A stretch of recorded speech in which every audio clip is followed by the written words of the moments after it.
L'aventurier. Là-haut, temple ou palais dressé sur la colline, un amoncellement de blocs prodigieux monte. Des chiens de bronze aux yeux de cornaline hurlent aux quatre vents, la gueule vers les cieux. Les murs massifs, coupés de portes métalliques, sont équillés de cuivre et peints de vermillon. Au fait, le soleil frappe de feux obliques un étendard taillé dans la peau d'un lion. Pacifique, devant la demeure farouche, des rosiers rouges et des lys parent le bois, ou passent, inoffensive aux roses qu'elle touche, l'enfant belle a dompté les héros et les rois. Le calme lumineux du jour mord en caresse. L'enfant grave, elle glisse entre les nobles fleurs, avec des gestes lents d'idole ou de prêtresse, qui n'a jamais connu le rire ni les pleurs. Elle va, contemplant de ses larges prunelles les vagues de forêt qui ferment l'horizon, et le val où le soir vêt d'ombre solennelle le maître hérissé d'une horrible toison. C'est son père, tueur de bœufs, ployeur de chênes. Embusqué tel qu'un fauve aux aguets, il attend les voyageurs qui vont vers les cités prochaines et fait craquer leurs os en ses doigts de titan.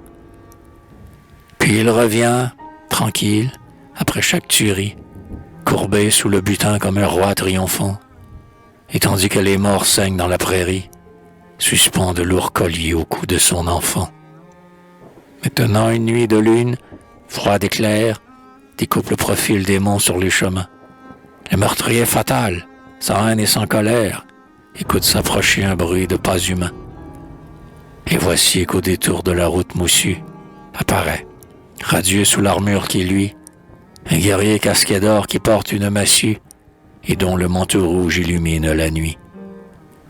Le tueur, allongé dans la broussaille, épie, le héros dédaigneux en marche vers la mort, mais celui-ci, clamant vers la muraille impie, réveille les échos de la forêt qui dort.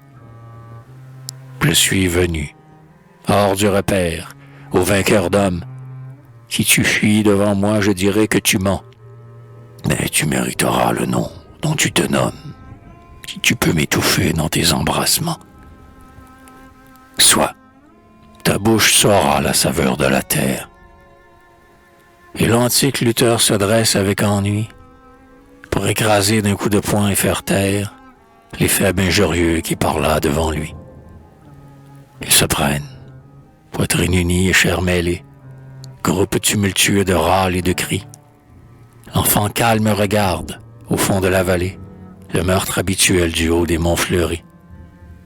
Elle voit seulement se mouvoir dans la plaine l'ombre du double corps et des torses jumeaux, et sûre du vainqueur, s'enivre avec l'haleine des parfums langoureux épars sous les rameaux.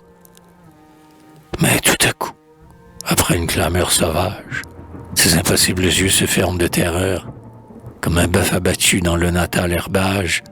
L'invincible est couché sous le jeune lutteur.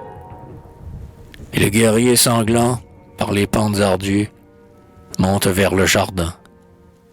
Vous serez apaisés, ô morts.